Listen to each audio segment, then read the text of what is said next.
Foreign exchange market या छोटे में फॉरेक्स दुनिया का सबसे बड़ा और सबसे ज्यादा लिक्विड फाइनेंशियल मार्केट है।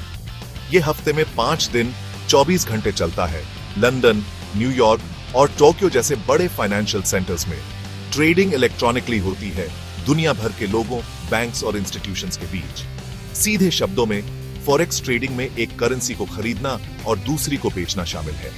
ये करेंसी पेयर्स जैसे EUR USD, euro US dollar या USD JPY, US dollar, Japanese yen, supply और डिमांड के हिसाब से ऊपर नीचे होते रहते हैं। फॉरेक्स मार्केट को समझने की शुरुआत करेंसी पेयर्स को समझने से होती है। इन पेयर्स को उनके ट्रेडिंग वॉल्यूम और लिक्विडिटी के आधार पर अलग अलग कैटेगरीज में रखा जाता है।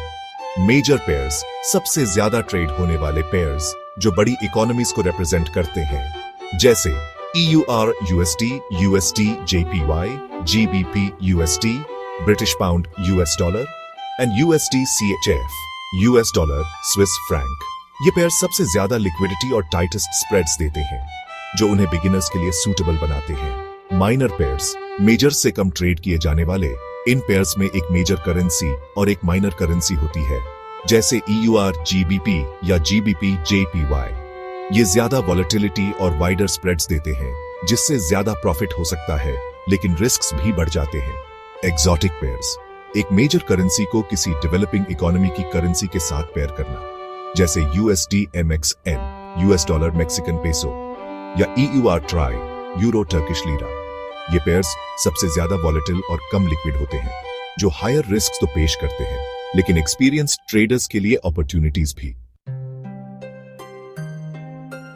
लेवरेज फॉरेक्स ट्रेडिंग में एक पावरफुल टूल है, जो ट्रेडर्स को कम कैपिटल से बड़े पोजीशंस को कंट्रोल करने की अनुमति देता है।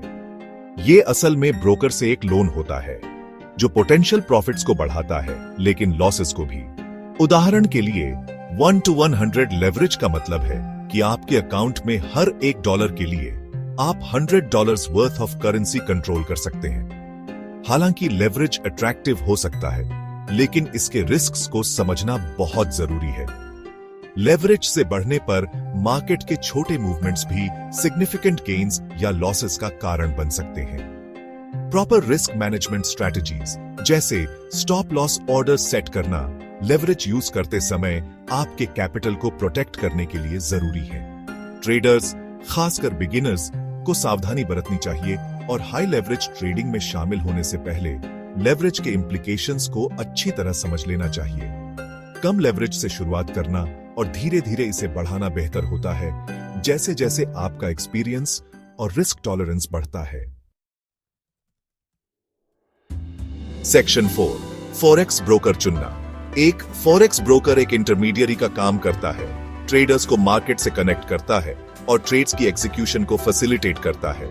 एक सेफ और सक्सेसफुल ट्रेडिंग एक्सपीरियंस के लिए एक रेप्यूटेबल और रिलायबल ब्रोकर चुनना सबसे जरूरी है। ब्रोकर चुनते समय रेगुलेशन, ट्रेडिंग प्लेटफॉर्म, फीस जैसे स्प्रेड्स, कमीशंस और ओवरनाइट फीस, कस्टमर सपोर्ट और एजुकेशनल रिसोर्सेज जैसे फैक्टर्स पर विचार करें। Regulated brokers strict financial standards का पालन करते हैं, आपके फंड्स की सेफ्टी इंश्योर करते हैं।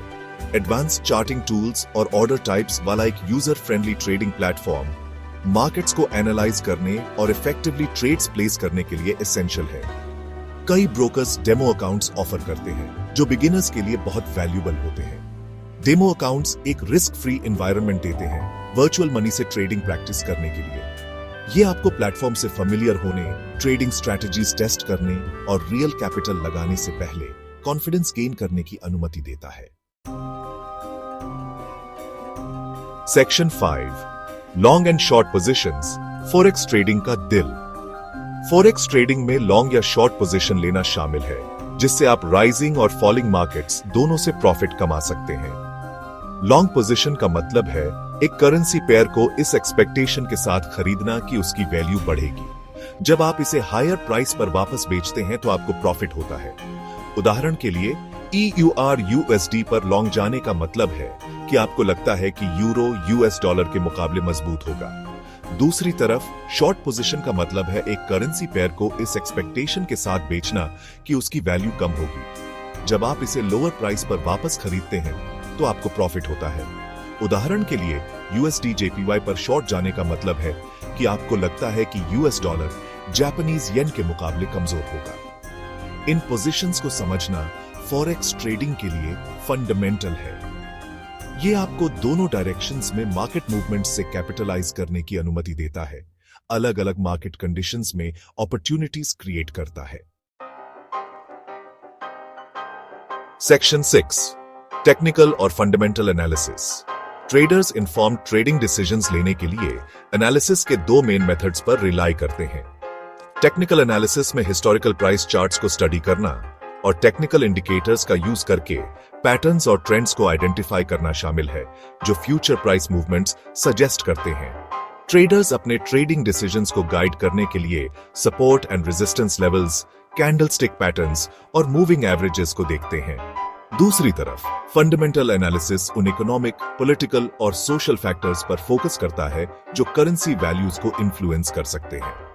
ट्रेडर्स किसी इकोनॉमी की ओवरऑल हेल्थ और डायरेक्शन का असेस करने के लिए economic indicators, central bank announcements और जियोपॉलिटिकल इवेंट्स को एनालाइज करते हैं, जो उसकी करेंसी को इंपैक्ट करते हैं। टेक्निकल और फंडामेंटल एनालिसिस दोनों को कंबाइन करने से मार्केट का एक कॉम्प्रिहेंसिव व्यू मिल सकता है। आपके ट्रेडिंग डिसीजंस की एक्यूरेसी बढ़ सकती है। Technical analysis entry and exit points identify करने में हेल्प करता है, जबकि फंडामेंटल एनालिसिस कॉन्टेक्स्ट प्रोवाइड करता है और लॉन्ग टर्म ट्रेंड्स कंफर्म करता है। Section 7, risk management. अपने इन्वेस्टमेंट को प्रोटेक्ट करना।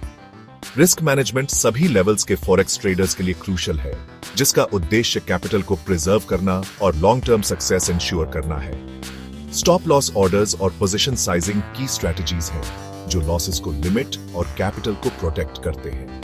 मार्केट वॉलेटिलिटी को समझना और अपनी स्ट्रेटजी को एडजस्ट करना भी इंपॉर्टेंट है। Sound risk management practices long term profitability पर फोकस करने में मदद करती हैं।